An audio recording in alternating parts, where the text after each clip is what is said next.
சாய் பக்தர்களுக்கு என் அன்பு வணக்கங்கள். ஓம் சாய்ராம். என் அன்பு குழந்தையே, நீ என்ன நடக்கக்கூடாது என்று நினைத்து கொண்டிருந்தாயோ அதுதான் இப்பொழுது நடந்து கொண்டிருக்கிறது என்று நீ வேதனை அடைந்து கொண்டிருக்கிறாய். உன் நிலையில் யார் இருந்தாலும் இதை தாங்க முடியாமல் தன் மனம் நொந்து விடுகிறார்கள். ஆனால் என் குழந்தையாகிய நீயோ உன் மனதில் தைரியத்தை வரவழைத்து கொண்டு எல்லாம் சரி செய்து விடலாம் என்ற நம்பிக்கையை காட்டுகின்றாய். உன் வாழ்வில் என்ன நடக்கக்கூடாது என்று நினைத்து இன்று நடந்துவிட்டது. நானும் வேதனையில் தான் இருக்கிறேன். இப்படி நடந்திருக்க கூடாது என்று நானும் ஆவேசம் அடைந்து விட்டேன்.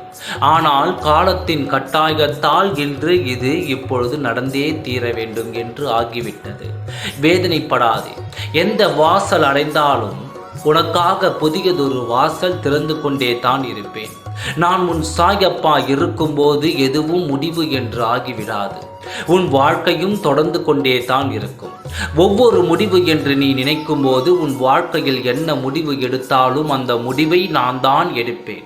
அப்படி இருக்கும்போது இன்று இப்படி நடந்துவிட்டது என்று வேதனை கொள்ளாதே. நான் தரும் முடிவு தான் உன் வாழ்க்கைக்கு உகந்ததாக இருக்கும். இப்படி நடந்துவிட்டதே என்று கவலையில் தோய்ந்து நின்ற இடத்தில் நின்று விடாதே. உன்னை வாழ விடாமல் தவித்து கை கொட்டி சிரிக்க வேண்டும் என்று காத்திருப்பவர்களுக்கு நீயே இன்னும் வாய்ப்புகளை வாரி வாரி கொடுப்பதாக ஆகிவிடும். அதனால் நடந்தது நடந்துவிட்டது. அடுத்து என்ன செய்யலாம் என்று யோசனையும் முயற்சியையும் நீ இறங்கினாலே உன் வாழ்க்கையில் மிகப்பெரிய ஒரு வெற்றியை தொட்டுவிடும். இப்பொழுது வெற்றிகளை பார்த்து வெற்றிகளை அனுபவித்துக் கொண்டு இருக்கும் ஒவ்வொரு வெற்றியாளருக்கும் தோல்வி என்ற படிக்கட்டுகளை ஏறித்தான் வந்து இருப்பார்கள். தோல்வியால் மனமுடைந்து வந்து இருப்பார்கள். இப்படி வாழ வேண்டாம் என்று தடுத்தவர்கள் 4 பேர் இருந்தால்தான் உன் வாழ்க்கையில் நீ அடுத்த கட்டத்தை எட்ட வேண்டும் என்று உனக்கும் வாழ்க்கை மீது ஆர்வம் வரும். உன்னை சுற்றி 4 பேர் உன்னை பிடித்தவர்கள் இருந்தாலும் யாராவது 2 பேர் இருக்கத்தான் செய்வார்கள்.